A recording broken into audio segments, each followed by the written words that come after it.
misma línea política el alcalde que está hoy vigente, que probablemente en las próximas elecciones de febrero del próximo año, en los próximos días anuncia su cuarta reelección. Sería la segunda reelección cobijada después de la Constitución nueva del año 2008, pero coincidencialmente sería su cuarta reelección. Eso es como poco común en la historia del Ecuador, pero yo como aprendizaje coincido que las reelecciones, al menos en los gobiernos seccionales, podrían darse de manera indefinidas, porque es sabio, la ciudadanía es el termómetro de la acción política de estos administradores. El tema presidencial no está en discusión. Acaban de haber una coyuntura donde se hablaba de que si el presidente Correa buscaba la reelección en la Asamblea Nacional, teniendo el proyecto político 100 asambleístas y 8 aliados, son 108 votos, tendríamos la posibilidad de modificar la Constitución, porque en la Constitución solamente es una reelección, la Constitución del año 2008. Eso en términos de la experiencia de Ecuador en temas municipales. Quiero aprovechar la oportunidad, señor presidente. Ayer en la inauguración pudimos saludarnos y le pedí la posibilidad en el transcurso del día de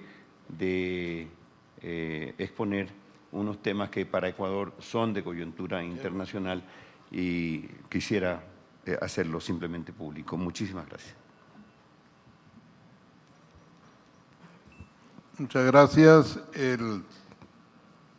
El tema que nos quiere tratar el compañero ecuatoriano lo vamos a dejar para asuntos generales. Es un tema diferente al tema del municipio y con mucho gusto le vamos a dar acceso.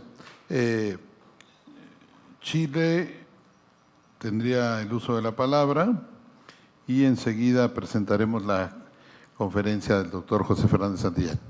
Compañero de Chile. Micrófono, por favor.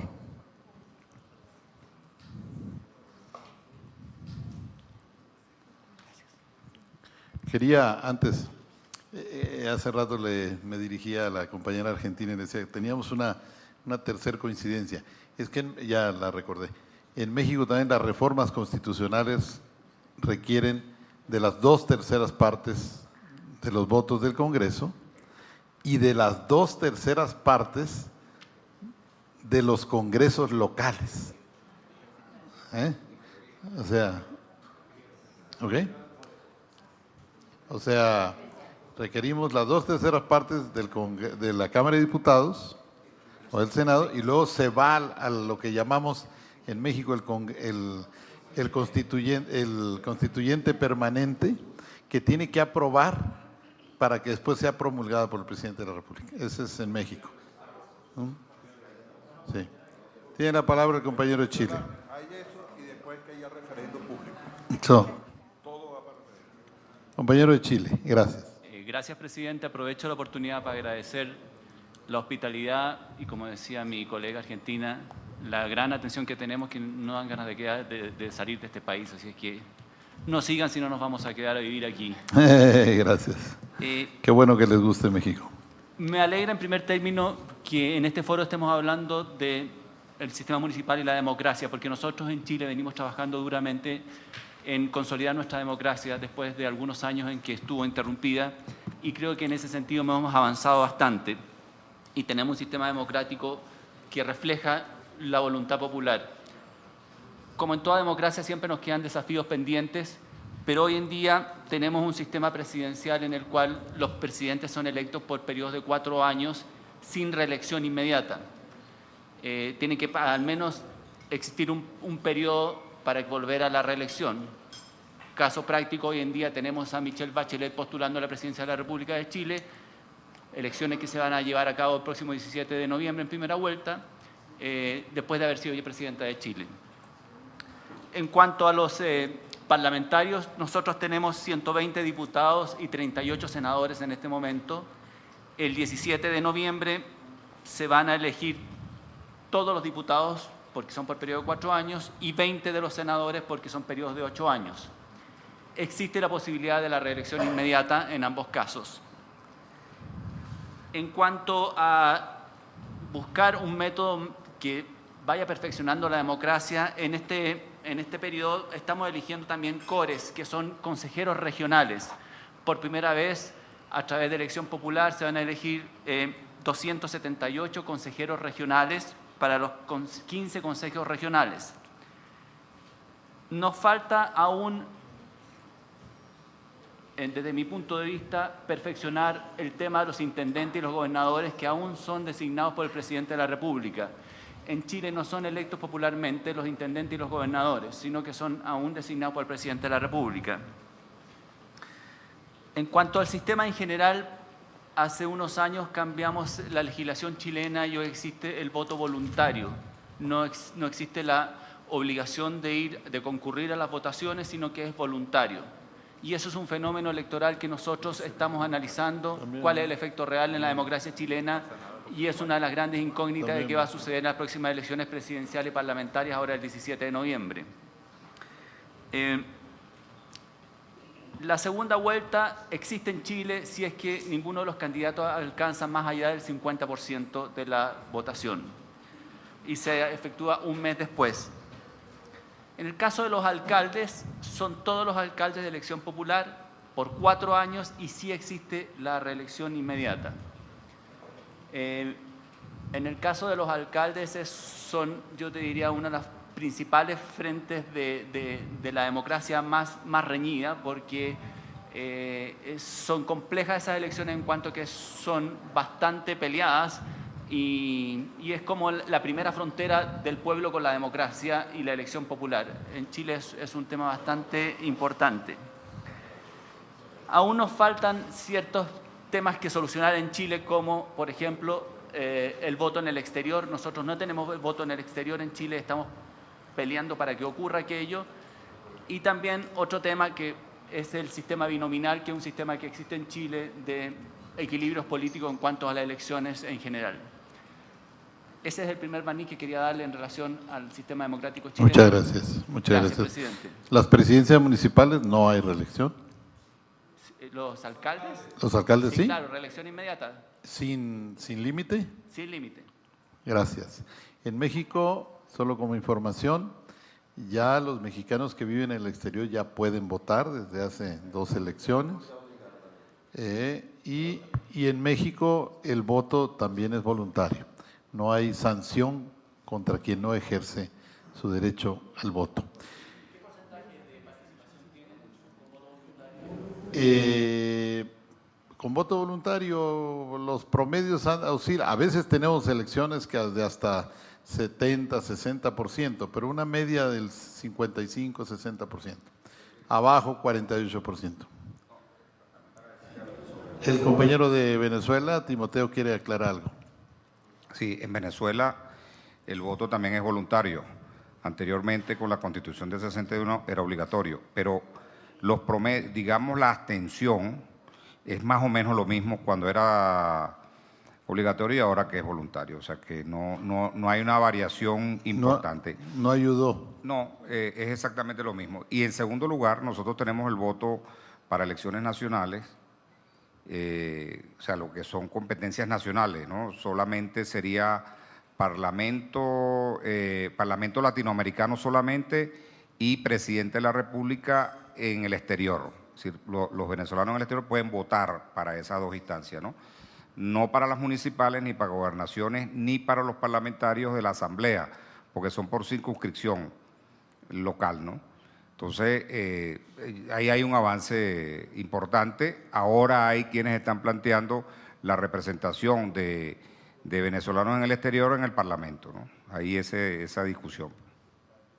En México, antes de hacerle el uso de la palabra a la compañera senadora mexicana, en México el voto en el exterior es para elecciones federales y con excepción, por excepción, el estado de Michoacán ya pueden votar también para elecciones locales en Michoacán.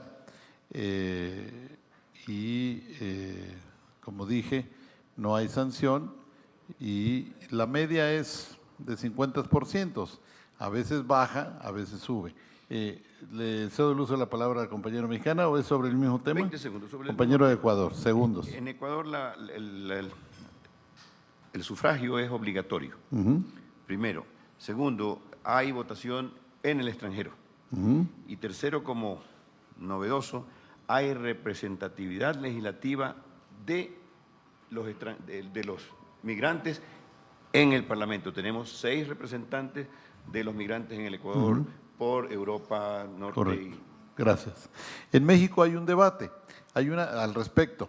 Hay una solicitud de las comunidades mexicanas en el exterior, sobre todo en los Estados Unidos, que están solicitando que dentro de la reforma política venidera se abra una circunscripción nueva, circunscripción política para los mexicanos que viven en el exterior y haya representación de congresistas que viven en los Estados Unidos, que viven en el extranjero y que puedan ser parlamentarios.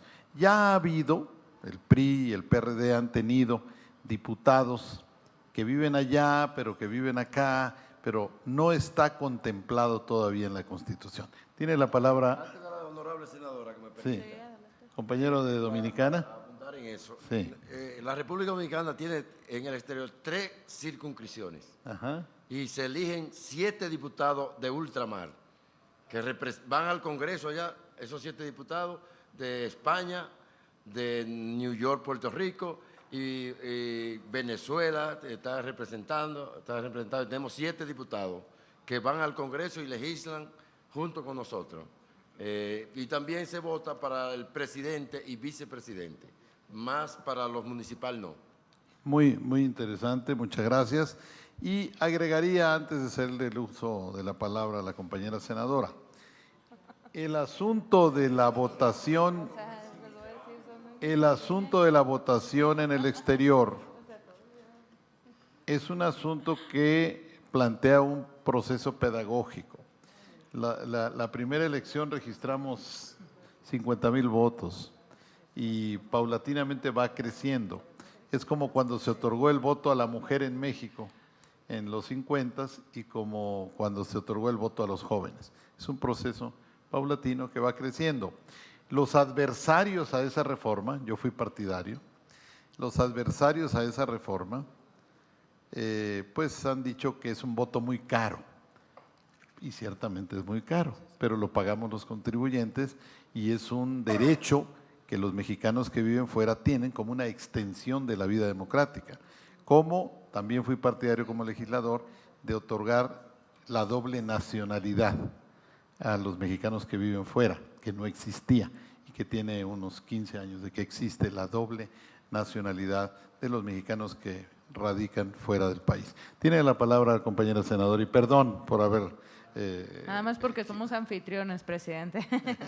No, yo nada más quería hacer un comentario respecto a la elección local que acaba de pasar en el estado de Chihuahua, de la cual soy originaria, donde votó, no llegó ni al 30% de la población que emitió su voto, o sea, se tuvo casi un 70% de abstencionismo y esto pues claro que nos preocupa y también nos ocupa para que haya una mayor participación ciudadana, porque si no quiere decir que el presidente municipal que estará por tomar protesta el próximo 10 de octubre, 1.8 ciudadanos de 10 votaron por él. Entonces es una muy baja participación y por supuesto que es también de preocuparse y sí quise hacer este comentario. Gracias, presidente. Es muy importante lo que dice mi compañera senadora mexicana. Es un estado muy importante, territorialmente Chihuahua es el estado más grande. Equivale al Brasil en América Latina. Chihuahua es el estado territorialmente más grande en México y tiene una larga historia. Pancho Villa fue gobernador de Chihuahua.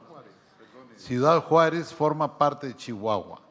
Entonces yo no soy el experto, ella es la experta, pero yo creo, puso el dedo en la llaga mi compañero venezolano. Yo pienso que en las elecciones que acabamos de tener en México en julio, que hubo algunos estados con baja votación porcentual se debe a la violencia generada por el crimen organizado, pero no soy el experto. En alguna medida pienso que hay algo de eso. ¿Senadora? ¿Puede ser? Y en Juárez, en Ciudad Juárez en particular, pues hay el 70% es población que no es originaria de Juárez. Yo creo que también ahí hace falta que se involucren los ciudadanos y que sientan a Juárez como una ciudad propia que les ha dado oportunidades para poder instalarse y poder hacer una vida. También creo que es parte. Claro que sí. Y como ocurre en todos nuestros países, que los partidos escojan buenos candidatos, que los candidatos hagan muy buenas campañas de propaganda, que sean convincentes y que motiven a ir a votar. Hay fenómenos también en Sinaloa, mi estado, donde se cayó la votación en municipios donde a la gente de todos los partidos no le gustaron los candidatos y votaron el 30%. Pero en el mismo estado de Sinaloa hay municipios donde votó el 72%.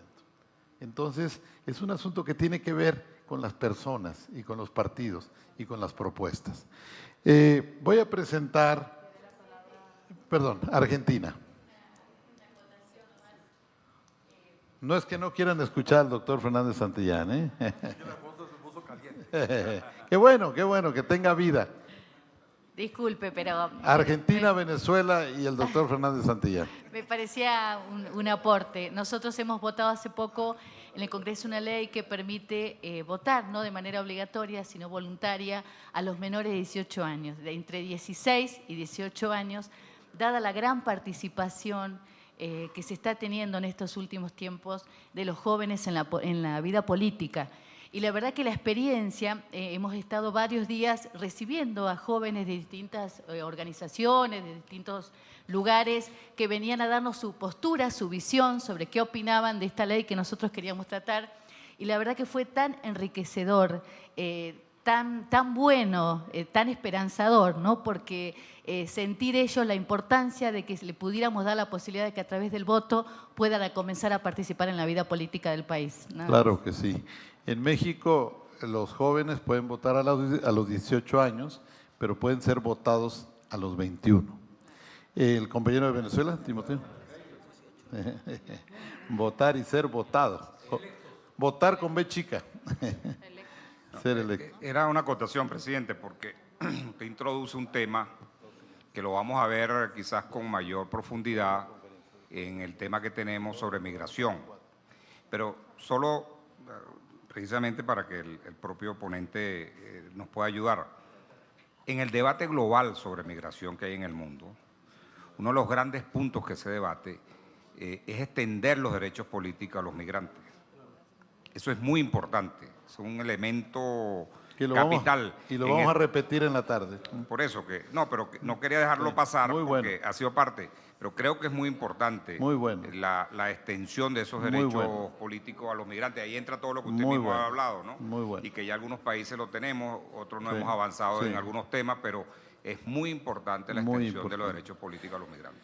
Muy importante lo que dice el compañero de Venezuela, porque nuestros migrantes carecen de derechos en los Estados Unidos o en el país donde residen, pero mayoritariamente los latinoamericanos, salvo Ecuador y algunos otros países, tienen mucha gente en Europa, en España, pero la mayoría tenemos compatriotas en los Estados Unidos. Pagan impuestos, son perseguidos, son encarcelados a veces, son juzgados y no tienen derechos. Y nosotros quitamos la palabra ilegal y dejamos la palabra indocumentado y estamos luchando por ellos y no tienen derechos ni allá ni aquí.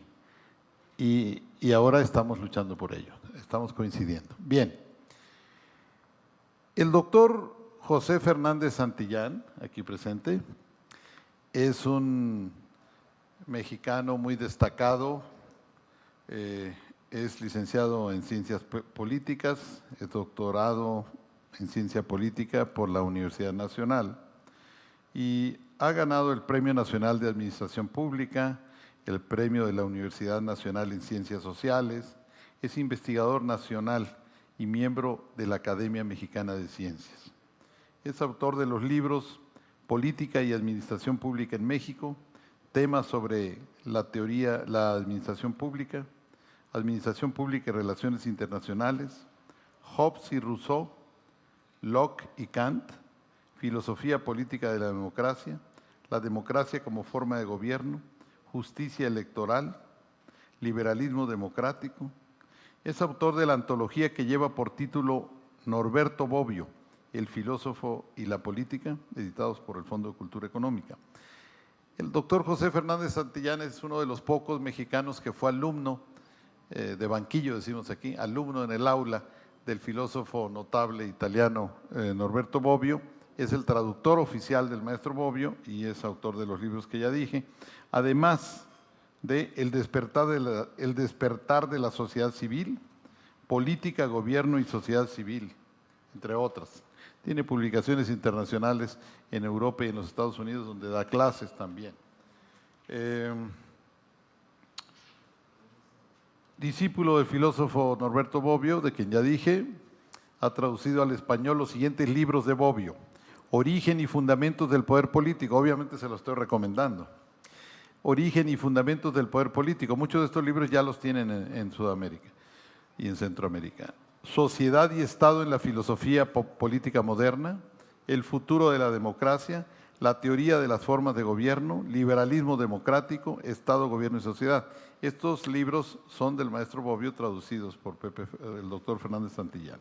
Otros libros traducidos son de Hermano Vitale, otro italiano, Liberalismo y Multiculturalismo, de Luigi Bonanate, El terrorismo como perspectiva simbólica, de Luigi Bonanate también, El pensamiento internacionalista de Bobbio. Les quiero decir que tanto Vitale como Bonanate fueron alumnos muy distinguidos del maestro Bobbio y convivieron con el doctor Fernández Santillán en Turín. Actualmente el doctor Fernández Santillán es profesor investigador del Instituto Tecnológico de Monterrey en el campus Ciudad de México, es miembro del Comité Editorial de Ciencia Política del Fondo de Cultura Económica, la gran casa editorial latinoamericana, es miembro del Consejo Académico del Archivo General de la Nación y colabora en el diario El Universal de la Ciudad de México y es analista en algunos noticieros de televisión y de radio en México y en CNN Internacional y en Univisión. Lo hemos invitado, ahí donde lo ven de joven, fue mi sinodal y formó parte del jurado que me calificó cuando yo me titulé de licenciado y fue uno de los que por unanimidad me otorgaron mención honorífica, entonces le estoy pagando por haberme dado mención honorífica en la Universidad Nacional, lo estoy pagando invitándolo a este foro de gente tan brillante, tan inteligente, tan experimentada, doctor, que todos aprendemos. Ellos quieren ver el enfoque académico purista tuyo y yo quería que escucharas parte. Ellos también son académicos, son intelectuales, pero son políticos pragmáticos también que están en la lucha diaria. Tiene la palabra el doctor José Fernández Santillán y le damos la más cordial bienvenida. Después de su conferencia y los comentarios nos iremos a comer. Muchas gracias al diputado Heriberto Galindo Quiñones.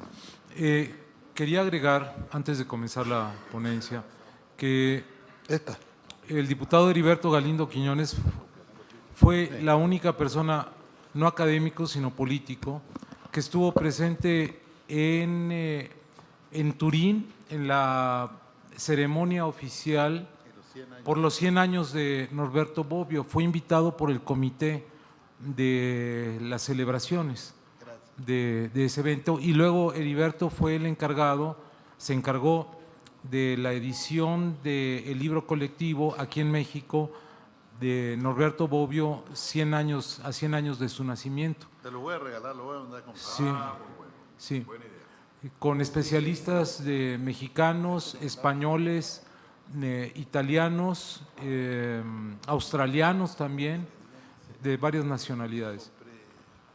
Muchísimas gracias por la invitación, Heriberto. Respecto de lo que dijo el diputado Timoteo de los derechos políticos de los migrantes, quisiera recordar dos cosas respecto de la relación con México y Estados Unidos. Cuando Santana fue obligado a firmar… ¿Sabes quién fue Santana? Don Antonio López de Santana fue el presidente en ese entonces que le tocó firmar, dictador de México, un personaje muy importante en la primera mitad del siglo XIX, le tocó firmar el tratado bajo el cual, bajo presión, México cedió más de la mitad del territorio a los Estados Unidos. California, Arizona, Texas, Nuevo México. México nació como país independiente siendo imperio en 1821 y el territorio llegaba hasta Canadá en el norte y el sur a Colombia.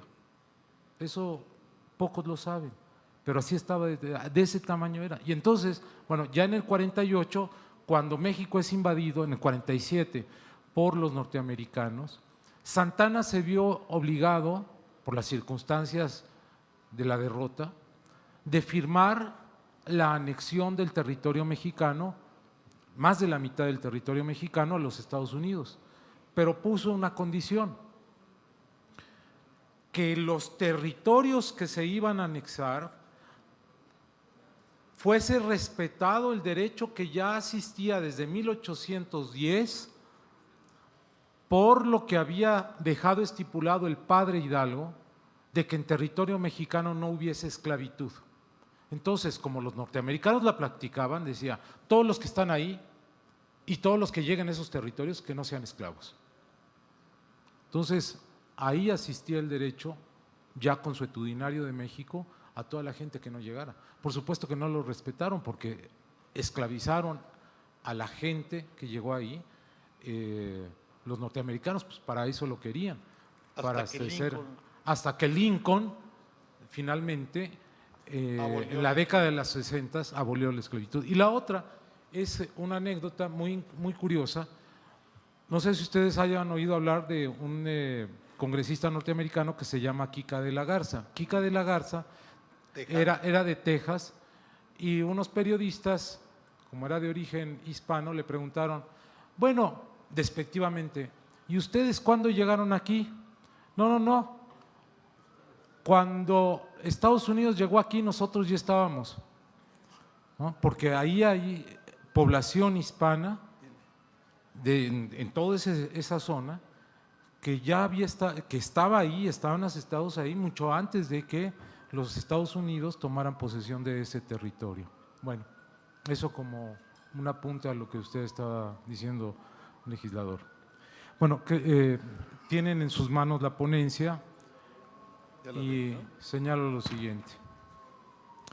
Dicen que con las tragedias sale a flote la realidad. Y lo que ha ocurrido en México en materia de fenómenos meteorológicos, tanto en el Golfo de México con el huracán Ingrid, como en el Pacífico con la tormenta Manuel, no es la excepción. Las afectaciones en por lo menos eran 24, ahora ya son 26 estados de la República, de las 32 entidades que forman el conjunto nacional, han mostrado la capacidad de respuesta del gobierno federal. Ciertamente esa es una realidad y qué bueno que el gobierno federal, creo yo, está respondiendo. Pero en contraste, los gobiernos estatales y municipales han mostrado sus debilidades, su falta de operatividad, la poca capacidad de reacción frente a las contingencias que cada vez con más frecuencia están azotando en territorio mexicano o el territorio mexicano en virtud, según dicen los expertos, del cambio climático. No dudo que los estados y los municipios están haciendo lo que están en sus manos para ayudar a los damnificados. Cualquier esfuerzo es bueno. Lo que están haciendo también lo están haciendo también grupos empresariales y de la sociedad civil. No obstante, Como dicen Ronald Heifetz y Martin Linsky, cuando surgen problemas de gran magnitud, los seres humanos volteamos a ver instintivamente a la autoridad en busca de soluciones. En virtud de la mentalidad presidencialista que nos caracteriza a los mexicanos, volteamos la mirada al jefe del Ejecutivo. Hacia él han ido los reflectores. Todo lo demás ha quedado opacado. La Federación se ha movido con todos los recursos a disposición para responder al azote de la naturaleza. Este fenómeno es sintomático de lo que pasa con la relación entre los órdenes de gobierno, es decir, nosotros así lo llamamos a la escala, Federación, Estados y municipios. La Federación lleva la voz cantante, a la saga van los estados y los municipios. Con esta apreciación no estoy emitiendo un juicio de valor, está bien o está mal, sino un juicio de hecho, res sic stantibus, es decir, así están las cosas. En México venimos de un largo proceso de descentralización política y administrativa que comenzó por lo menos desde finales de los años 20 del siglo pasado, cuando inició la pacificación del país, después de las cruentas batallas revolucionarias. La Revolución Mexicana estalló en 1910. Valga una digresión precisamente sobre la Revolución Mexicana. Uno de los especialistas en las materias, Friedrich Katz, de la Universidad de Chicago, estudioso de la Revolución, alguna vez señaló con atingencia, es decir, continuo, que a diferencia de otras revoluciones que habían comenzado en ciudades importantes o capitales como la francesa en París, la Revolución Francesa en París, o la Revolución Rusa en San Petersburgo y Moscú, la Revolución Mexicana comenzó en muchas localidades de provincia, es decir, comenzó en la periferia, no en el centro. Este rasgo le dio un carácter descentralizado e incluso, si vale la expresión, democrático, por lo que decía el legislador chileno. Hay que vincular a la democracia, al municipio con la democracia. Nuestra revolución fue municipalista, democrática, comenzó en la periferia. Por lo menos sí heterogénea. Eso fue la Revolución Mexicana. No, hay muchos que dicen, no fue una la Revolución Mexicana, fueron muchas revoluciones. Sea como fuere, ciertamente el ejército porfirista, Porfirio Díaz fue el dictador, se rindió el 13 de agosto de 1914, o sea, el año próximo va a cumplir 100 años que se rindió, al firmarse los tratados de Teoloyucan. Pero luego sobrevino la etapa más cruenta de la revolución y de ella casi no se habla. La guerra de facciones, cuando los distintos caudillos se pelearon entre sí. Esa segunda fase le costó al país cerca de 1 millón de personas. Entonces la población mexicana era más o menos de 14 millones de todo el país. Ganó el ejército encabezado por Venustiano Carranza, una de las fracciones. No obstante, aún privaba la anarquía en ese entonces. Había que poner en orden, edificar las instituciones posrevolucionarias. Eso fue lo que hizo el general Plutarco Elías Calles, precisamente de la fracción carrancista, con base en la Constitución de 1917, y lo que reforzó la obra de otro militar revolucionario, el general Lázaro Cárdenas, quien gobernó el país entre 1934 y 1940, que entre otras cosas, Lázaro Cárdenas fue el que expropió el petróleo y nacionalizó el petróleo. Así se encaminó a la nación por la senda de la estabilidad política y la paz social, o sea, pudimos pasar del militarismo al civilismo. El punto fue que, para lograr ese cometido, la periferia, para centralizar y pacificar el país, la periferia se dio poder al centro, la base al vértice. Dicho en palabras que tienen que ver con nuestro tema, el municipio le cedió poder y los estados le cedieron poder a la federación. Por tal motivo se dice que el Estado mexicano es un gigante con pies de barro. La base sobre la que se sostiene el municipio es endeble, merced a que el cuerpo ha succionado a lo largo del tiempo cuantiosos recursos precisamente de la base. Valga un ejemplo. En 1995, de cada 100 pesos del gasto público del Estado mexicano, 80 eran ejercidos por el gobierno federal, 16 pesos por los gobiernos estatales y tan solo 4 pesos por los municipios. Este esquema se fue modificando paulatinamente y qué bueno. Al día de hoy, de cada 100 pesos de ese gasto público, 40 son ejercidos por el gobierno federal, 40 por los estados y 20 por los municipios. Pero en términos recaudatorios, y este es un dato que no viene en el escrito, de 100 pesos, 97 los recauda la federación, 2 los estados y 1 los municipios. O sea, tiene una capacidad recaudatoria los municipios prácticamente nula. El predial. Sí, el predial. Conviene señalar, sigo la lectura, que a lo largo del tiempo se han intentado un sinfín de reformas con vistas a mejorar la situación del municipio. No obstante, los esfuerzos no han dado los frutos apetecidos. Incluso se puede decir que hay desesperación. Lo digo porque bien recuerdo que una vez, al participar en 2007 en los trabajos de la Comisión Ejecutiva para la Negociación y Construcción de Acuerdos, la CENCA, del Poder Legislativo, específicamente en la mesa dedicada a la reforma municipal, le pregunté al entonces presidente de la Federación Nacional de Municipios de México, FENAM, ¿qué se podía hacer para mejorar al municipio en nuestro país? Por toda respuesta me dijo, desaparecerlo. Así me contestó. Aquella contestación me dejó atónito. Por ello le cuestioné, ¿por qué desaparecerlo? ¿Por qué? Y me replicó, porque así como está, no funciona. Luego reflexioné, pues sí, tiene razón, no funciona. Hay que rehabilitarlo después de décadas de abusar de él, dotarlo de recursos financieros, técnicos, personal calificado, ampliar la fuente de tributación municipal y particularmente mayor tiempo en la duración de los ayuntamientos, es decir, el conjunto de los funcionarios municipales.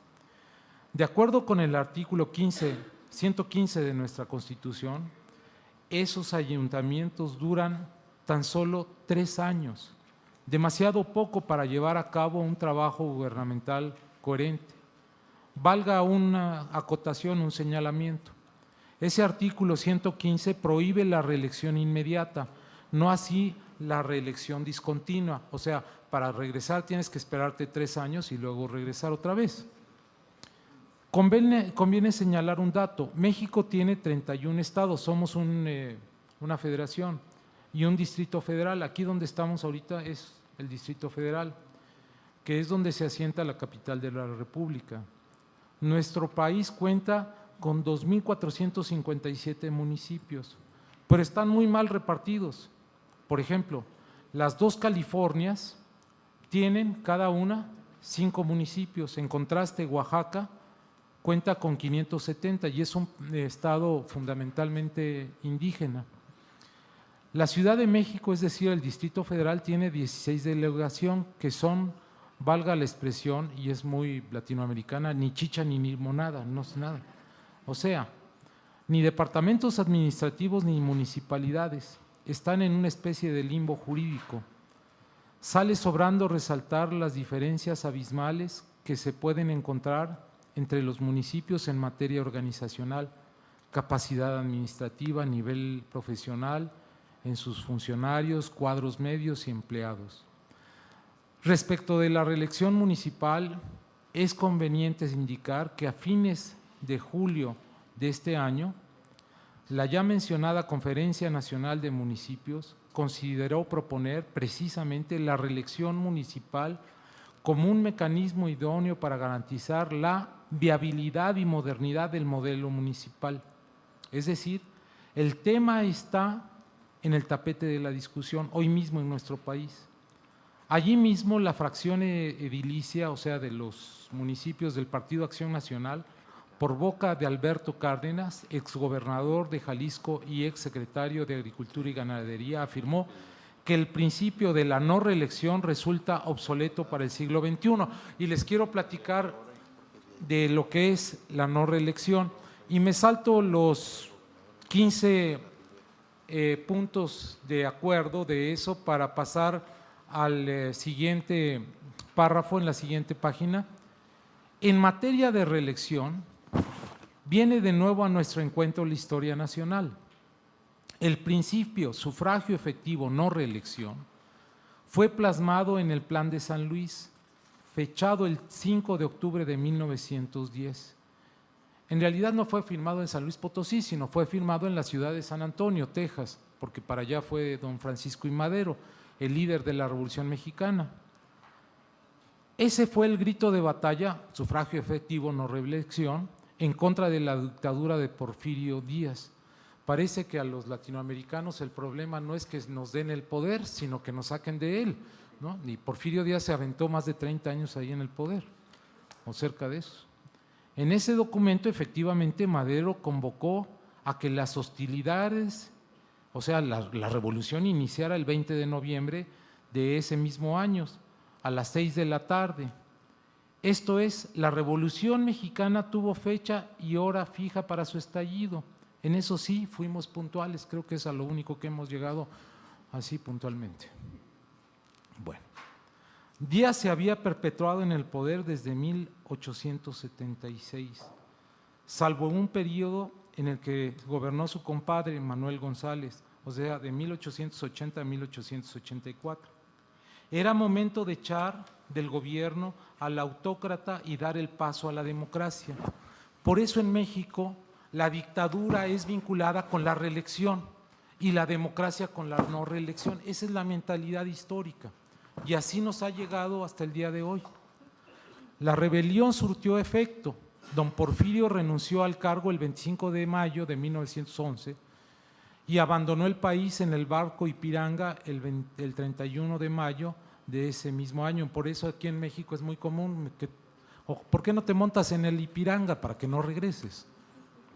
Se convocó a elecciones y Madero ascendió a la presidencia de la República el 6 de noviembre de 1911. Su gobierno transcurrió entre aguas procelosas. Hubo rebeliones, entre ellas la de Emiliano Zapata y la de Pascual Orozco. O sea, los jefes revolucionarios se pelearon entre ellos. Zapata fue enemigo de Madero y Zapata fue asesinado por órdenes de Carranza y así por el estilo. Madero sufrió un golpe de Estado por parte del general porfirista Victoriano Huerta, quien ordenó su asesinato junto con el del presidente José María Pino Suárez el 23 de febrero de 1913. 22. Del 22 de febrero de 1913. Vino el alzamiento de distintas facciones revolucionarias que propiciaron la derrota, como ya hemos mencionado, del ejército porfirista. No obstante, los afanes reeleccionistas no cesaron.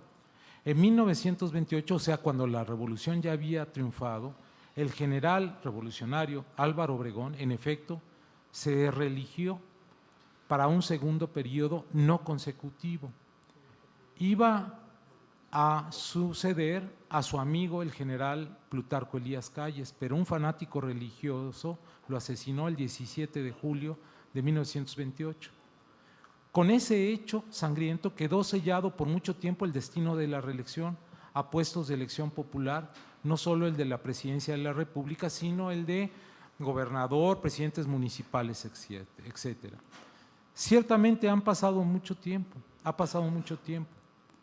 pero esos antecedentes pesan enormemente en la memoria colectiva. Bien decía Octavio Paz que el pueblo mexicano tiene una devoción casi religiosa por su historia y, en consecuencia, no es fácil cambiar su mentalidad. Razones que avalan la reelección hay muchas. Se habla, por ejemplo, de la conveniencia de que los legisladores a nivel federal y estatal puedan permanecer más tiempo en su oficio, pasando por el veredicto de los ciudadanos, para que se profesionalicen y adquieran experiencia. Pero hasta ahora no se ha logrado dicho propósito. Lo mismo sucede con los presidentes municipales. valga un dato importante. El propio Enrique Peña Nieto, actual presidente de la República, no está de acuerdo con la reelección. Como solución, en cambio, planteó la extensión del periodo de duración de los ayuntamientos, incluido las presidencias municipales. En efecto, siendo gobernador del Estado de México, envió el 28 de julio de 1910 al Congreso local una iniciativa de ley consistente en extender el periodo constitucional de los ayuntamientos de 3 a 4 años de duración. Esta es una alternativa que ya se ha puesto en acto en algunos estados de la República, como en Veracruz, Coahuila y Michoacán. Algo urgente hay que hacer para fortalecer al municipio mexicano. Hoy la atención pública está puesta en aquellos lugares que más han sido afectados por los fenómenos meteorológicos, que son, por cierto, en su mayoría, salvo Acapulco y Culiacán, municipios muy pobres de los estados de Guerrero, Sinaloa, Durango, Oaxaca, Michoacán, Veracruz, Tamaulipas y un largo etcétera. Como les digo, 26. Pero la verdad, los municipios mexicanos están azotados por fenómenos como el narcotráfico, las bandas de secuestradores, la extorsión, la trata de personas, el contrabando y la corrupción. A esto hay que agregar que recientemente han aparecido comités de autodefensa de los propios habitantes de los municipios. El problema es que bien a bien no se sabe si son verdaderamente tales, o sea, comités de autodefensa, o extensiones de grupos relacionados con el crimen organizado, pero están fuera de la ley. Para nadie es un secreto que los delincuentes han infiltrado las estructuras de muchos municipios del país y los manejan a su antojo.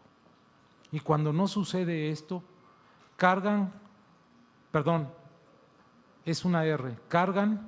contra quienes no se doblegan a sus deseos. Son numerosos los candidatos, presidentes, síndicos, regidores, funcionarios y empleados, así como policías municipales que han sido asesinados, secuestrados, amenazados o desaparecidos por el crimen organizado. Ese es un azote permanente porque esto es temporal, los huracanes. Es mejor que el gigante con los pies de barro comience a sostenerse sobre bases más firmes. Una reforma municipal es urgente. Por último, Carlos Fuentes no se cansó de insistir que una democracia bien constituida se establece o se constituye de la periferia al centro, de la base al vértice. Y allí es donde comienza, sostengo, la verdadera democracia, desde la periferia y desde la base. Muchas gracias.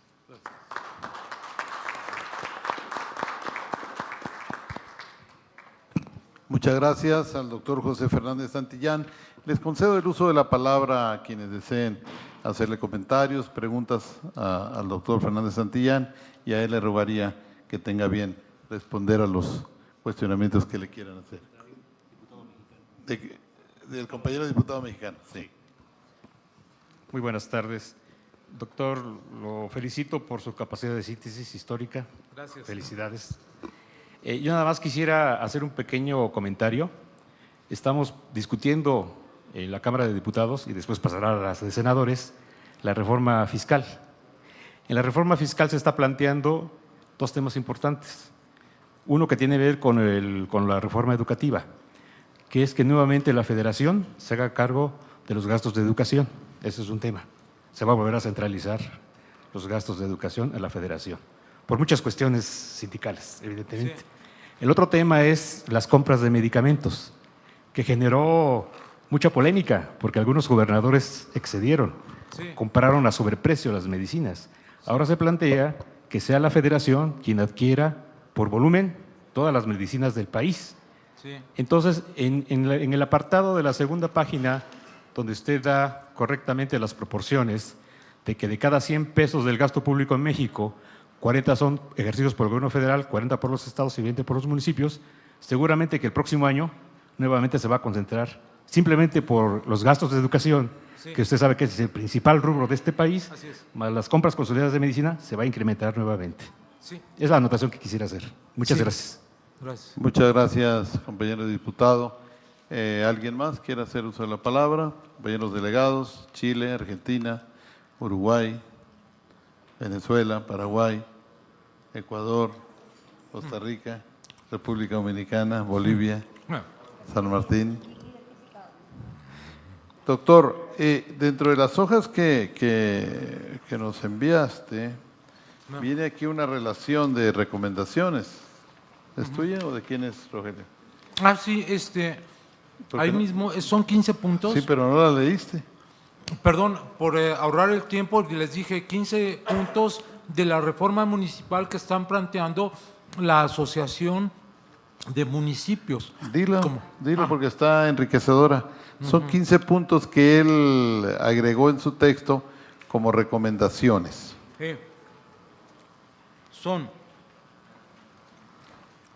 clarificar las competencias de los municipios a través del impulso a una reforma integral del artículo 115 constitucional que logre fortalecer la vida política e institucional de los gobiernos municipales y contemple una ley reglamentaria del mismo. Implantar la reelección por un periodo del gobierno municipal, o sea, se podía extender hasta 6 años, siempre pasando por el veredicto de las urnas. 3. Aumentar a 30% incremento del 1% anual del Fondo General de Participación, compartiendo una quinta parte para los estados y una décima parte para los municipios, promedio similar a países de la OCDE. 4. Crear un ramo especial en el presupuesto de egresos de la Federación para municipios que garantice recursos para cada una de las competencias. 5. Asignar a municipios un porcentaje de los impuestos nacionales que se generen en sus localidades. Por ejemplo, otorgar el 1 de cada 100 pesos del IVA, así como un porcentaje del impuesto a las gasolinas y de los excedentes petroleros. 6. Fortalecer las capacidades recaudatorias de los municipios y ampliar las fuentes de tributación municipal. Eso es lo que agregué en el señalamiento. 7. Integrar el municipio en todos los órganos nacionales de decisión intergubernamental, como el Sistema Nacional de Coordinación Fiscal y el Consejo Nacional de Seguridad Pública, entre otros. 8. Establecer un modelo equiparable al administrador de carrera de la ciudad, como una estrategia de profesionalización de los servicios públicos municipales. 9. Eliminar todas las exenciones en el pago de impuesto predial y en el cobro del derecho por uso de la vía pública. 10. Implantar la participación de la Conferencia Nacional de Municipios de México en el proceso de integración de la reforma hacendaria, recogiendo acuerdos de la Convención Nacional Hacendaria de Corte Estructural y de Deuda de Municipios y Estados. 11. Establecer una mesa de coordinación entre el Gobierno federal y los gobiernos municipales para la eficaz ejecución de los programas federales que se ejercen en el ámbito local, con especial énfasis en la simplificación de los mismos. 12. Promover la revisión de las fórmulas de distinción de los ramos 28 y 33 para garantizar que se cumplan con los criterios de resarcitorios y compensatorios para los que fueron diseñados. 13. Impulsar la reforma política del Distrito Federal. 14. Alcanzar una estrategia de seguridad articulada entre los 3 órdenes de gobierno que respete las atribuciones legales del municipio. 15. Establecer una disciplina de trabajo permanente para alcanzar acuerdos institucionales con el Gobierno federal, el Congreso de la Unión, los congresos locales y la Conferencia Nacional de Gobernadores. Muchas gracias, doctor. Ahora, para responder a la pregunta, yo diría lo siguiente. En las cuestiones de educación sí se vuelve a la centralización, pero por cuestiones, creo, políticas, sindicales, y lo estamos viendo ahorita, ¿no?, con las manifestaciones de la CENTE y de todo el conflicto. Pero hay otro punto también bien importante que lo quiero ligar. El Instituto Federal Electoral, el IFE, seguramente va a sufrir también cambios, porque hoy las elecciones en México están federalizadas y el PAN y el PRD han pedido que se cree el Instituto Nacional de Elecciones para quitarle poder a los gobernadores que han tenido influencia, no todos, pero que han hecho de las elecciones un coto de caza en donde controlan a los institutos locales y a los congresos para poner a gente de ellos y así controlar las elecciones y pues todo lo que ya sabemos, ¿no? Entonces, la centralización tiene ventajas, pero también desventajas, ¿no? Yo en el caso de los municipios sí les daría poder, profesionalización y autonomía. Gracias. Antes de hacerle el uso de la palabra a los dos compañeros venezolanos que me han solicitado, quiero hacer un comentario de mi reflexión personal. La tendencia mundial es hacia la descentralización y hacia el fortalecimiento del municipio y de los estados. Las propuestas que comenta el doctor Fernández Santillán pues tienen que ver sobre todo con la realidad mexicana, y el comentario que ha hecho el diputado tienen que ver, como bien dijo él, apuntó con mucha certeza, con el desorden que se estaba llevando en México en las adquisiciones de los medicamentos por un lado y de los pagos al magisterio por el otro. Tan solo hace una semana el Instituto Mexicano del Seguro Social anunció, nomás para que se den una idea, la compra de, la voy a decir en dólares, de 4,000 millones de dólares de medicamentos que no cubre la totalidad son como 10,000 millones de dólares al año, ¿no? Para que se den una idea. Anunció la compra de 50,000 millones de pesos de medicamentos para instituciones del sector público. Y esas compras se hacían en los estados, descentralizadas, pero se prestaban de una parte a poca supervisión, para no hablar mal, y de la otra al encarecimiento de los productos. Y ahora se va a buscar abaratar en las compras a escala.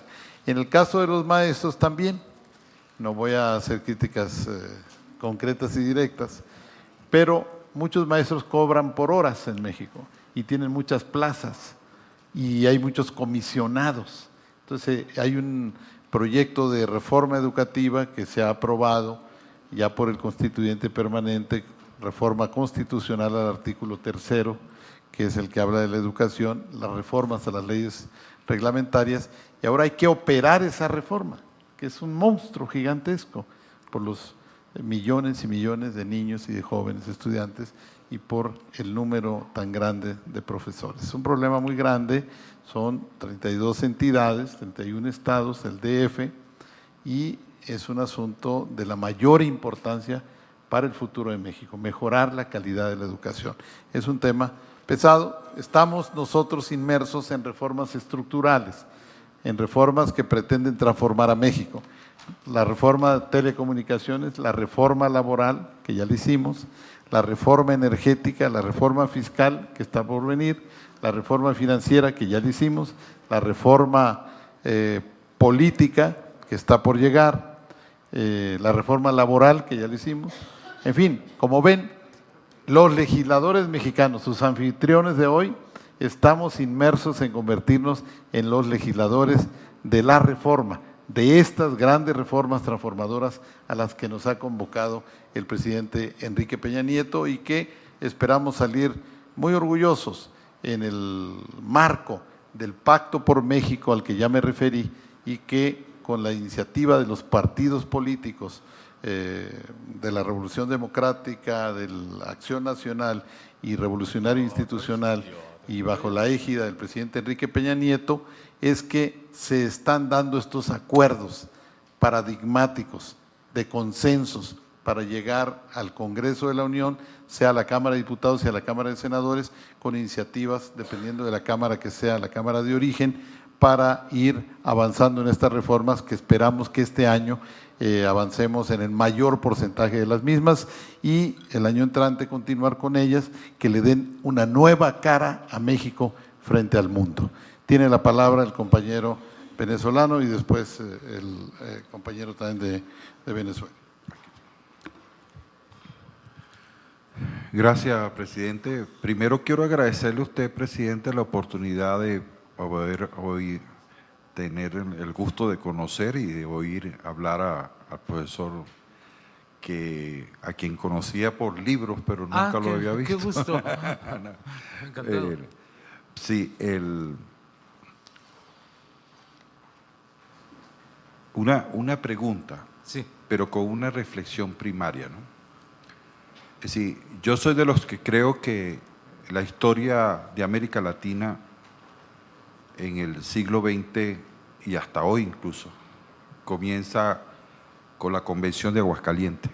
Muy bien.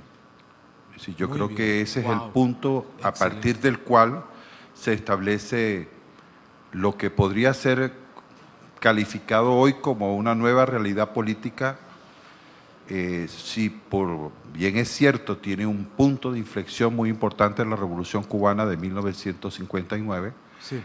Su origen primigenio está precisamente en Aguascalientes, donde se discute por primera vez, yo creo que en América y posiblemente en el mundo, unas nuevas formas de democracia, Claro. que usted muy bien analiza en los estudios sobre Norberto Bobbio, que son muy detallados, llegan casi al extremo del detalle, ¿no? en el manejo de lo que es la práctica de la democracia.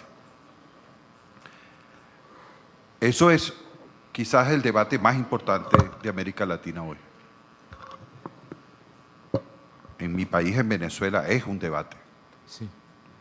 Le puedo asegurar, porque lo conozco bastante de cerca, el proceso en Ecuador y en Bolivia tiene también una magnitud mucho más allá, porque los procesos constituyentes de Ecuador y Bolivia han abordado además el debate sobre un nuevo tipo de Estado. Sí. Es decir, estamos por primera vez haciendo una revisión positiva, ¿no?, de Montesquieu y de todos los autores estos que usted sí ha tenido la oportunidad de estudiarlo porque acabo de leer el currículum que nos presentó mi compañero y amigo Heriberto. Desde el punto de vista del planteamiento que usted hace, hay evidentemente una propuesta política en su ponencia, Claro. que es la revisión de la capacidad económica de los municipios para que sean tales. Sí. Yo le hago una referencia. Yo, por ejemplo, vivo en un estado que se llama el estado de Aragua, en el centro de Venezuela. Hay 18 municipios. Yo creo que hay 4 que se sostienen y que los otros son un invento de los repartos clientelares entre los partidos. Es decir, yo te doy a ti partido A, te reparto uno, partido B, te reparto otro, tal cosa. Y son municipios que si no fuese por el situado constitucional y las asignaciones especiales que, producto de la renta petrolera, nosotros tenemos, sencillamente no existieran. Sí. Es decir, no tendrían ninguna capacidad. Porque yo sí estoy convencido de que un municipio sin capacidad desde el punto de vista de la producción económica no tiene ninguna autonomía, y es mentira esa autonomía. Porque no es verdad que un municipio que solo viva del situado constitucional tenga autonomía. Sí. Eso no es cierto. Es decir, está escrito, pero desde el punto de vista de la realidad. Ahora, ¿qué cambios desde el punto de vista de la política económica y de la economía política tendrían que ser incorporados para un nuevo municipio que usted aquí esboza, que usted aquí nos señala? Sí. No lo concluye, pero nos señala un camino. Gracias, profesor. Gracias. Muchas gracias al compañero vicepresidente. Le pediría a Timoteo, de Venezuela también, haga sus comentarios y sus reflexiones. Sí, gracias, presidente. Quiero hacer dos comentarios, ¿no? Creo que el profesor Santillán finalmente plantea lo que yo siempre he creído.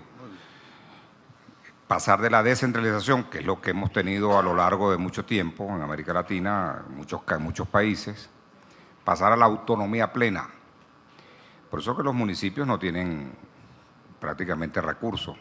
Cuando usted ve la distribución presupuestaria del Estado, usted ve que el Estado tiene el 80, el 90% de los ingresos y los municipios tendrán apenas el 1, el 2, 3%.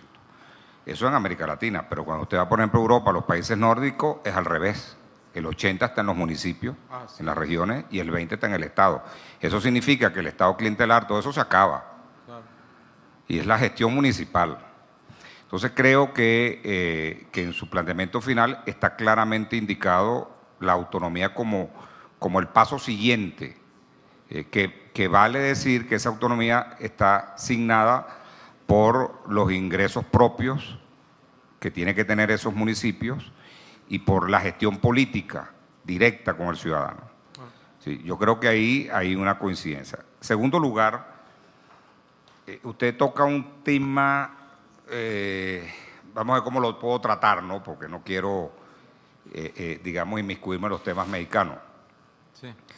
Pero usted dice que los gobiernos locales y estadales no han dado la respuesta adecuada en el desastre, en la gestión del riesgo y el desastre que ha ocurrido en México. Sí. Y se lo atribuye a temas financieros, básicamente, ¿no? Que poco manejo, servicios, etcétera. Bueno, yo ahí tengo una pequeña diferencia. Yo creo que el problema no es del municipio. El problema es del Estado como tal, Sí. que no hay gestión de riesgo y de desastre en América Latina. Solo empezamos a gestionar ese riesgo y ese desastre cuando nos ocurren los desastres.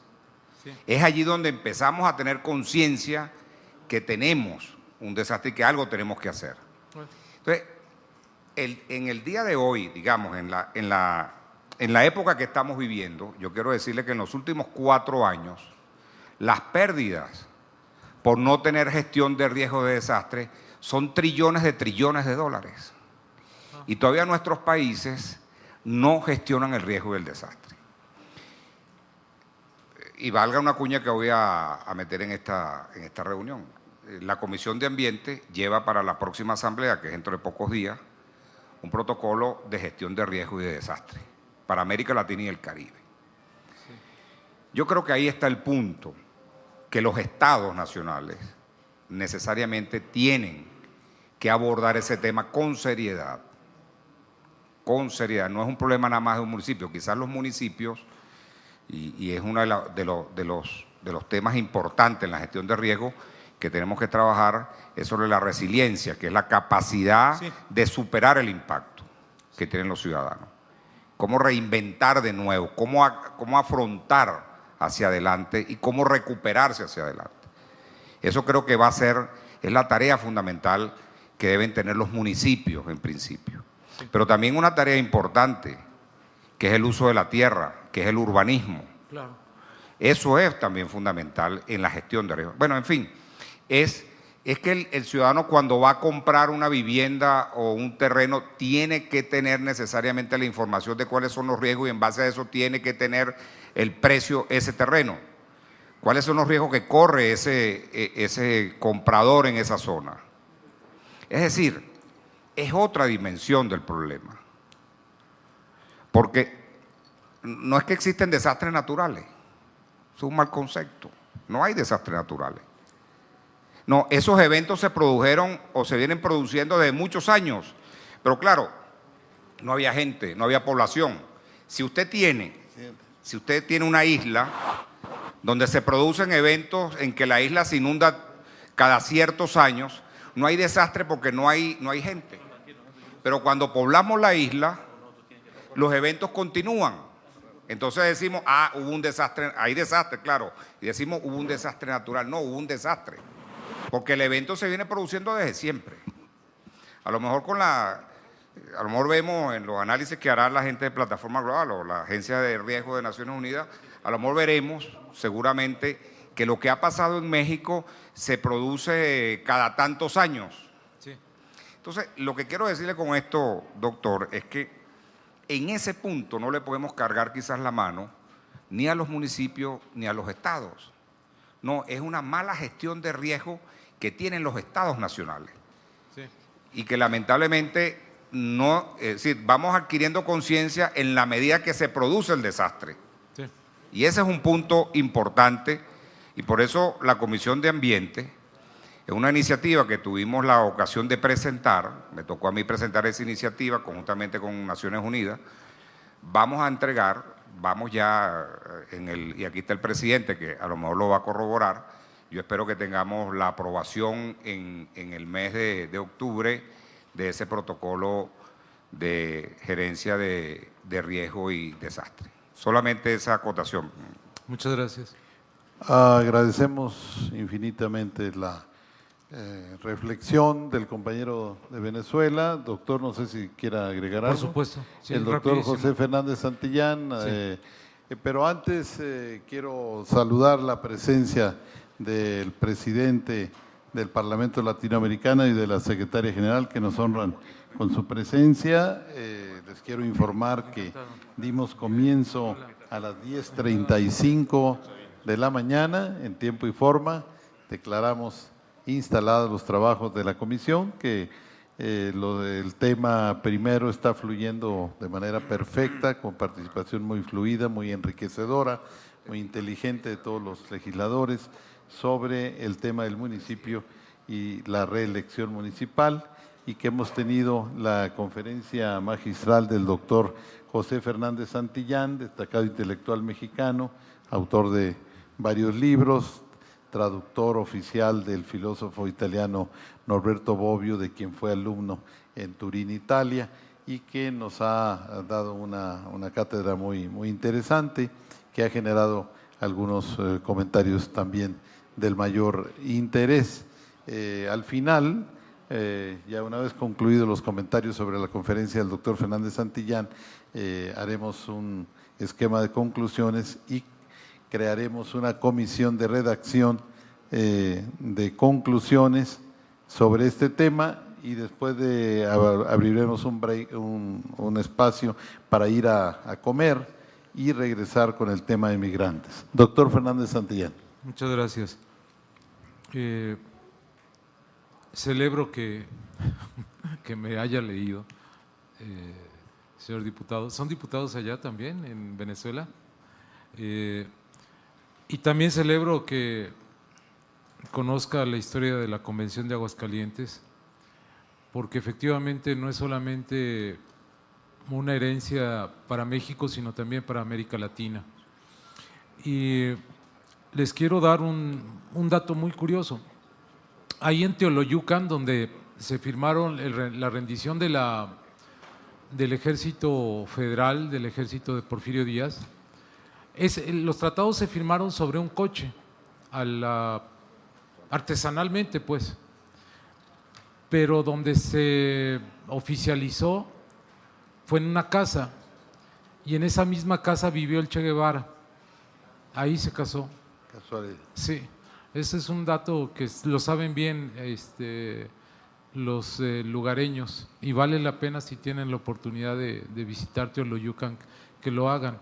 Teoloyucan está muy cerca de aquí, en la salida a la carretera Querétaro, y ahí en Teoloyucan se conserva el acta de matrimonio del Che Guevara, 1954 me parece, 55, 54.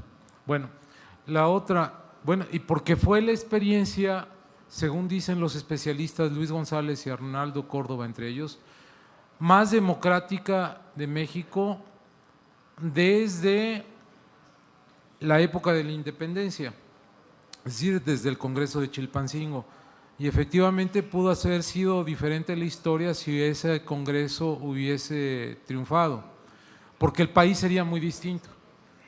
Ese es un modelo que hay que retomar ahora en consideración, porque ya la Convención de Aguascalientes decía: la base fundamental del país es el municipio. Era una convención, era un modelo de país municipalista y federalista. Y si hubiera triunfado la convención, no se hubiera desarrollado esta ciudad que creció por el centralismo político, por el centralismo económico y administrativo. La Ciudad de México no fue el centro de atracción de la revolución, como lo dije, a diferencia de la Revolución Francesa que comenzó en París y de la Revolución Rusa que en San Petersburgo, en Moscú, la Revolución Mexicana no comenzó en la Ciudad de México, sino en la periferia. Y los representantes precisamente de Aguascalientes, ninguno era de la Ciudad de México, todos eran de los ejércitos acaudillados de muchas partes del país. Entonces sí, fue una revolución, la de Aguascalientes, democrática. Si me lo permite, diputado Galindo, les haría llegar un escrito que tengo precisamente sobre la Convención de Aguascalientes. Aquí traigo el archivo y se los puedo dejar inmediatamente. Te lo apreciaremos, se lo agradecemos. No, cómo no. Luego, la otra cuestión es que el modelo económico que deriva de esto no es neoliberal, ¿no? Mucho de la centralización y de la concentración pues, que ha traído es el neoliberalismo y ha afectado gravemente tanto a nivel social como a nivel regional, y uno de los grandes damnificados del desastre neoliberal, creo yo, aparte de los sectores más pobres de este país, ha sido precisamente el municipio. El neoliberalismo en México ha dejado uno de los hombres más ricos del mundo y la mitad de la población a nivel de pobreza. Entonces, hay que replantear el modelo de desarrollo y lo está planteando ya la reforma que se ha propuesto para el próximo año en materia de redistribución del ingreso. Y yo creo que eso es ya ir saliendo paulatinamente del neoliberalismo y plantear una especie de tercera vía a la mexicana. O sea, eficiencia económica con redistribución, con justicia social. Y me gusta mucho lo que se ha señalado respecto del modelo nórdico. De las 5 mejores democracias que muchos rankings, o sea, muchas clasificaciones ubican, 4 son nórdicas, excepto Suiza, que son Noruega, Suecia, Dinamarca e Islandia, me parece. Entonces, hay que ver, a nosotros que estamos tan dados a imitar, si algo tendríamos que ver no es a China, que muchos latinoamericanos están fascinados con China, sino a los nórdicos, por lo menos tomar algunos estándares, y este es muy interesante, que los municipios ejercen el 80% del presupuesto público y el 20% el gobierno central. Tendríamos que revertir el asunto. Y ciertamente tienen razón, los llamados desastres naturales son desastres para nosotros los humanos, pero el planeta tiene su propio ciclo. Lo que pasa es que lo hemos estado alterando y hay suficiente evidencia empírica como para decir que sí estamos alterando la vida del planeta, y la cuestión es prever esto, tratar mejor al planeta y de empezar a hacer un desarrollo, en modelos de desarrollo verdes.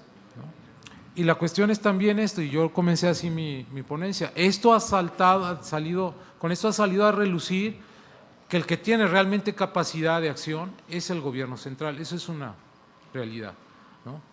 Y que los estados y los municipios han quedado a la saga, no para decir está mal, no diría está mal que el gobierno federal sea fuerte, no, la cuestión es que no hay que debilitar a la federación, sino hay que fortalecer a los estados y a los municipios. Es decir, no quiero igualdad hacia abajo, sino igualdad hacia arriba. Esto es lo que yo diría. Es todo. Muchas gracias al doctor José Fernández Santillán. Señor presidente, ¿desea hacer uso de la palabra? Si es tan amable, y para luego continuar y concluir. Gracias. Diputado Heriberto Galindo, mi saludo a usted, a todos los parlamentarios aquí presentes, a los expositores. Gracias. Y a los colaboradores de la comisión, asesores y personal. También quiero dar un saludo especial a la presidenta de San Martín, la senadora Gracita, el presidente y vicepresidenta del Parlamento Latinoamericano, así como también al diputado Víctor Bogado, vicepresidente de Paraguay ante el Parlamento Latinoamericano. Se acaba de integrar a la mesa y, bueno, complacido de estar con ustedes. Veo que tienen una agenda ardua, tanto en exposiciones como en temas a tratar, de manera que no queremos demorarles, pero sí queremos pues visitarles. Acabamos de tener una reunión con el presidente del Senado, porque estamos en la coordinación de cara a que el próximo año se cumplen los 50 años de haberse constituido el Parlamento Latinoamericano, nace en Lima, Perú. Como ustedes saben, luego tuvo su sede en Sao Paulo, Brasil, y ahora la ha fijado en Ciudad de Panamá, donde el 18 de octubre estaremos inaugurando un moderno edificio para el cual tengo que resaltar, México dio una importante colaboración económica para el desarrollo de este proyecto, que nació de una idea con 0 centavos, y que China Popular nos dio un capital inicial muy importante de $4 millones y posteriormente agregó otros aportes. Panamá donó un terreno de un valor de más de $10 millones en la entrada del Canal de Panamá, en el Pacífico, y también dio sus aportes, y otros países han colaborado, de manera que eso nos está llevando pues a feliz término de poder inaugurar el edificio el 18 de octubre, con la presencia de los jefes de Estado y Gobierno en ocasión de la cumbre iberoamericana que tendrá lugar en Ciudad de Panamá. Y queremos también trabajar de cara a la celebración de los 50 años, la boda de oro del Parlatino, más que celebrarla efectivamente, celebrarla en contenido, en dinámica, generar las documentaciones pertinentes, recoger la historia, hacer la proyección de qué es lo que debe ser el Parlatino para los sucesivos los sucesivos años posteriores a las bodas de oro. Entonces, queremos la colaboración de todos los países. Estamos invitando a las directivas de comisiones, son 13 comisiones que tienen temas muy similares a los de los congresos nacionales, para que se den cita en Panamá previo a la inauguración del edificio por una reunión de comisiones, ver la evaluación del trabajo realizado y lo que se tiene que proyectar a 2014. También tenemos la confirmación ya de varios presidentes de congresos nacionales que estamos tratando de congregar la mayor cantidad.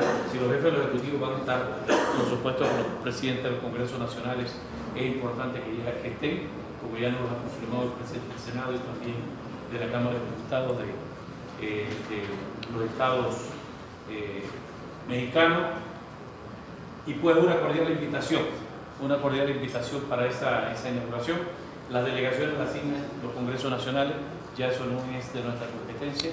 A nosotros nos corresponde ser los hospitalarios en ese evento, y las programaciones que tenemos, porque vamos a tener Asamblea General, se instala el 18 con la inauguración, y luego la inauguración va a ser a las 6 de la tarde, pero como de inmediato también es la inauguración de la cumbre, y tenemos que ser bastante puntual en nuestra llegada, y por los accesos se está recomendando que las delegaciones estén a eso de las 4 de la tarde, las 16 horas, en el recinto, y bueno, que los países se hagan participar con la mejor representación posible. No quiero extenderme, simplemente pedirle también aquí a Blanca, la senadora, que nos dé un saludo como secretaria general y como mexicana, que han dado un gran aporte para el desarrollo de esta reunión de comisión. Muchísimas gracias.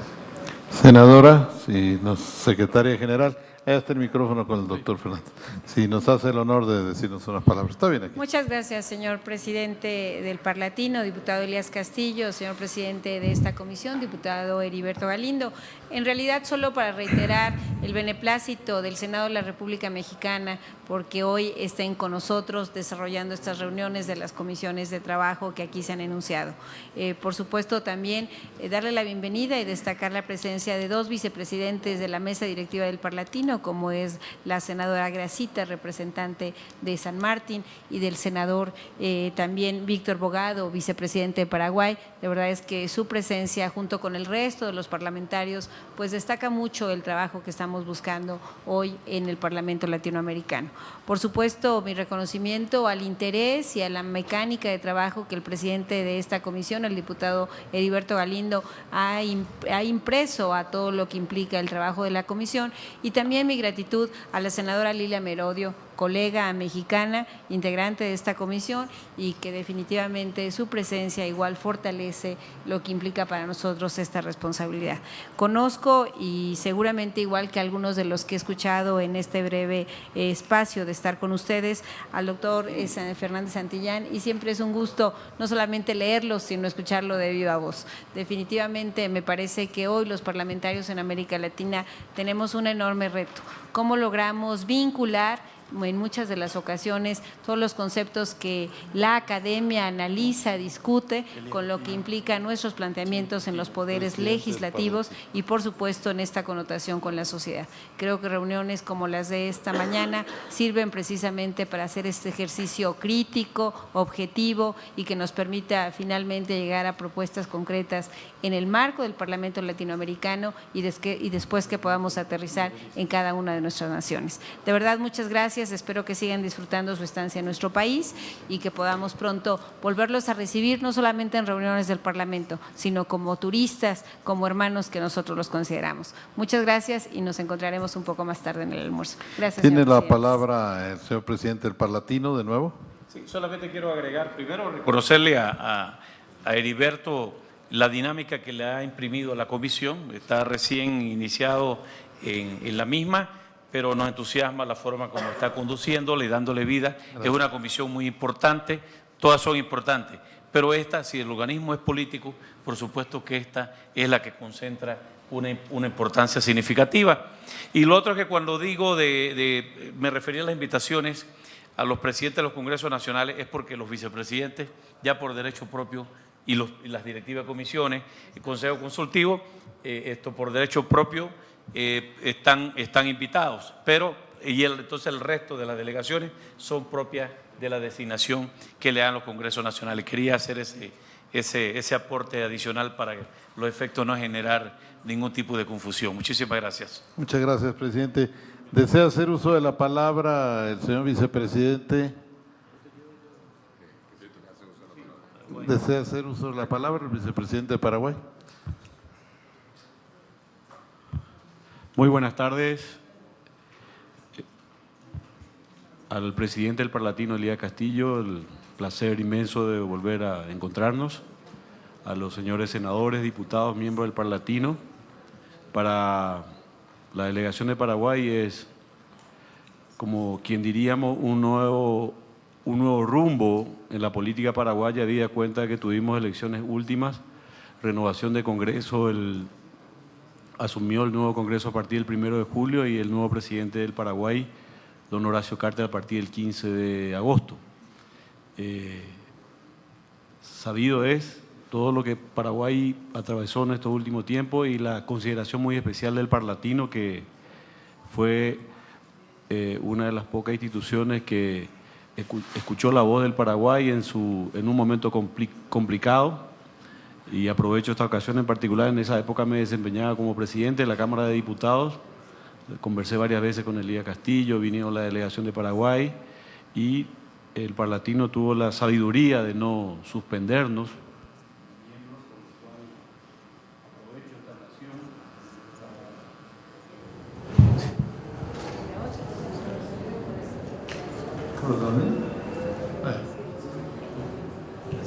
Para agradecer a todas las delegaciones, de todos los miembros partes, y también comprometernos a reimpulsar, habida cuenta de que en los últimos tiempos prácticamente quienes asistían a las reuniones de comisiones era la Cámara de Diputados, ahora estamos en el Senado de la Nación y vamos a reforzar las delegaciones y la permanencia y los trabajos en las distintas comisiones. Así que agradecerle a todos y gracias por lo de la asamblea última. Muchas gracias, muy amable. ¿Alguien más desea hacer uso de la palabra? Sobre el tema que estamos tratando, Bolivia desea hacer uso de la palabra.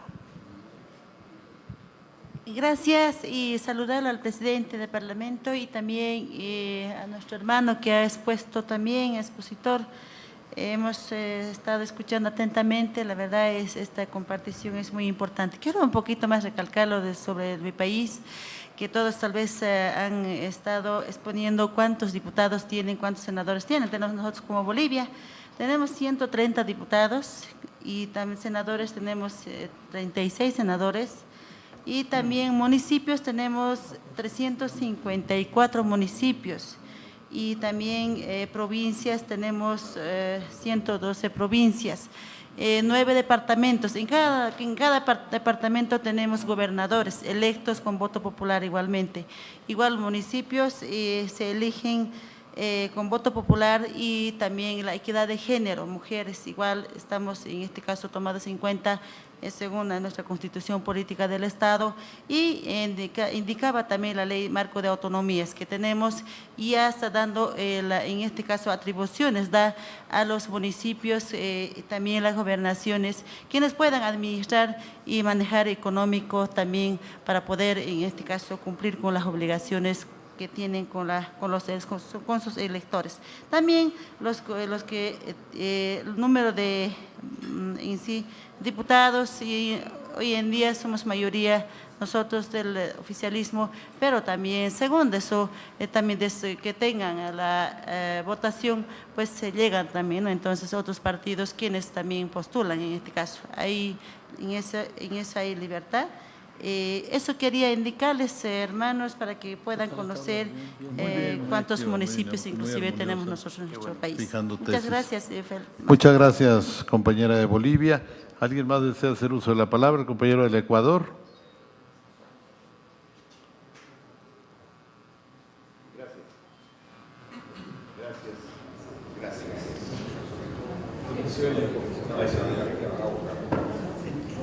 ¿Sonido? Sí.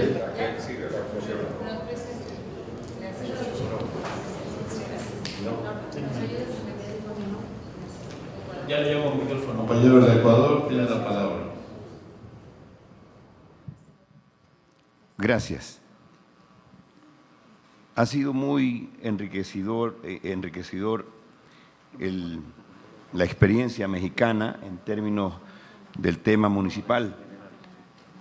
Cuando uno no sale de la frontera a conocer cómo se vive en nuestra Latinoamérica, siempre se flagela y se dice que somos lo peor. Y en vista de aquello, para mí es importante compartir con ustedes la experiencia ecuatoriana y la experiencia de la Revolución Ciudadana en el Ecuador al respecto de la desconcentración y descentralización. No es obviamente lo mejor, pero se ha entrado en un proceso desconcentrador muy, muy importante, está en la Constitución. Y por otro lado, el tema de la autonomía municipal se ejerce plenamente. Se ejerce, yo diría, al lado de lo que acabo de escuchar, se ejerce muy bien. Ecuador es un país, como lo dije, un territorio pequeño, pero que se ha desarrollado de manera bicefalista, con la capital, Quito, y Guayaquil. Estamos hablando de que Quito tiene más o menos 2,5 millones de habitantes, Guayaquil 3 millones de habitantes, y Cuenca bastante menos que los dos. Pero los gobiernos municipales, en especial de estas cabeceras, son relativamente autónomos, realmente autónomos. No por el hecho de que el gobierno les dé sus recursos, porque los recursos que da el gobierno está en la ley. No es que esta vez te doy, hoy te quito y te doy menos, o sube a la capital para tramitar. Eso se acabó en la Revolución Ciudadana. Eso está escrito un porcentaje del presupuesto nacional va dirigido a los municipios. Entonces, sabe el municipio de Guayaquil, por decirles, y les digo yo que fui concejal, allá el Consejo Cantonal es el ente, digamos, legislativo y fiscalizador. El presupuesto del municipio de Guayaquil propio, gestionado desde lo local, no supera el 35%. El resto se puede decir que es nacional y desde hace unos 5 años atrás llega. Hay una sola cuenta del Estado y llega a todos los municipios mensualmente o anualmente lo que está dicho por ley. Y se ejecuta, incluso en Guayaquil se habla de que se ejecuta el 85% del presupuesto en inversión y un saldo en administración, en gastos operativos. Entonces, de lo que uno no conocía, uno creía que somos lo peor. En todo caso, no estoy diciendo que México es lo peor, en absoluto, pero la diferencia en términos de operatividad de los municipios de Guayaquil es, digamos que, muy buena. El 35% de generación local, claro, es muy alto. Y también hay gobiernos regionales. Después del municipio viene la Junta Parroquial, que también tiene presupuesto propio, pequeño, pero propio para gestionar algún tipo de cosas desde lo local. Eso quería comentarles. Y al respecto del aporte, del comentario que hizo el compañero de Venezuela, este gobierno crea una Secretaría de Riesgo, lo que no existía, lo que tú apuntaste efectivamente. Empieza la emergencia y empieza a buscar fondos para atender, ¿no? E incluso la Secretaría de Riesgo se junta con los gobiernos locales para conformar un comité de emergencia que lo preside el alcalde, si es una ciudad, junto con el prefecto de la provincia. Entonces se trabaja, digamos que desde el gobierno central, muy fuerte en todo el territorio, y cuando hay que sumar esfuerzos desde lo local, se suman los esfuerzos. En todo caso, existe una Secretaría de Riesgo que no existía. Ahí está el volcán Tungurahua, eruptando, como dijo un político en el Ecuador, que ya no está a la deriva. Su población sabe que el gobierno tiene una secretaría que está trabajando para cada vez que se producen las emergencias de todo tipo. Gracias, presidente. Muchas gracias. Si hemos concluido con el tema que nos ocupó esta mañana y justo a minutos… ¿Alguien más desea hacer uso de la palabra? ¿No? Si hemos concluido con el tema… yo ya le dije al compañero de Ecuador que el caso Chevron lo vamos a ver en Asuntos Generales en la tarde. Vamos a convocar a la creación de una comisión redactora de las conclusiones respecto de este interesantísimo tema que plantea el fortalecimiento de la vida municipal, el fortalecimiento de los municipios y las experiencias respecto de los municipios en los países donde se ejerce la reelección. Reelección o no reelección, fortalecimiento de la vida municipal. Vamos a crear la comisión, vamos a dejar que redacte, vamos a concluir posteriormente con esta etapa de la reunión de trabajo, vamos a hacer el espacio para ir a probar nuestros alimentos y vamos a regresar para continuar con el tema de la migración. Primero vamos a despedir a nuestras autoridades, al presidente y al vicepresidente y a la secretaria general, y nos quedamos nosotros para constituir la comisión redactora de conclusiones y regresamos. Ahora les digo la hora, el espacio para comer y el tiempo para reiniciar. Despedimos al presidente, a la secretaria general y al vicepresidente. Gracias por su visita y su participación.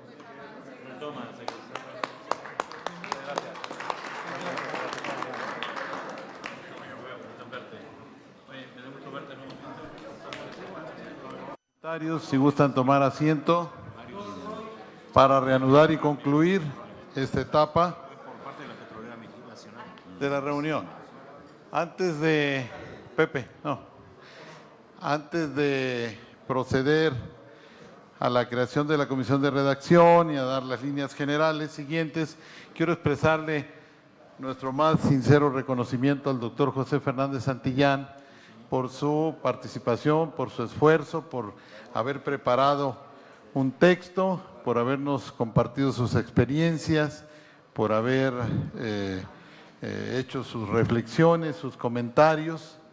Estoy seguro que muchos de los compañeros aquí presentes buscarán en alguna de las librerías sus textos, sus traducciones del maestro Bobbio y los textos de los cuales él es autor y que también están a la venta en nuestros países porque las editoriales que le han publicado sus libros al doctor Fernández Santillán son editoriales internacionales. Muchas gracias, doctor Fernández Santillán, muy amable. Apreciamos mucho su tiempo, su dedicación, su interés. No, al contrario, el agradecido soy yo y nada más un señalamiento, una información.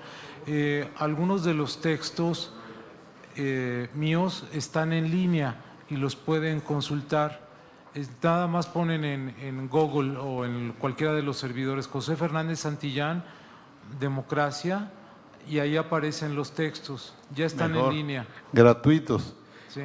Acaba de decir el doctor Fernández Santillán que si ustedes pueden acceder al internet en Google, doctor José Fernández Santillán, Democracia, y encontrarán los textos José de manera Fernández gratuita. Santillán, Democracia, y hay varios textos e incluso las traducciones de Bobbio también ya están en línea, algunas de ellas. El futuro de la democracia está ahí y la teoría de las formas de gobierno también está en línea. Y no cuesta nada. No cuesta nada, es gratis. Y no duele. Y no duele. Como las inyecciones. Bien.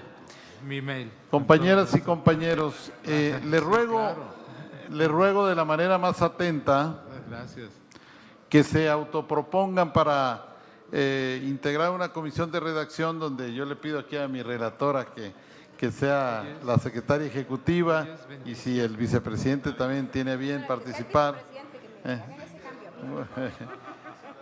¿Quién más quiere participar en la comisión redactora de las conclusiones de esta mesa? Roy Daza y la secretaria general, relatora general. Bueno, entonces les pediríamos a ellos, vamos a concluir esta etapa, abrir el receso para irnos a comer al piso 5, la comida es a partir de las 3, que es en unos minutos. La comisión sería Roy Daza, ¿alguien más quiere participar? Uruguay quiere participar, Argentina, Brasil. Dominicana quiere participar, México, Ecuador.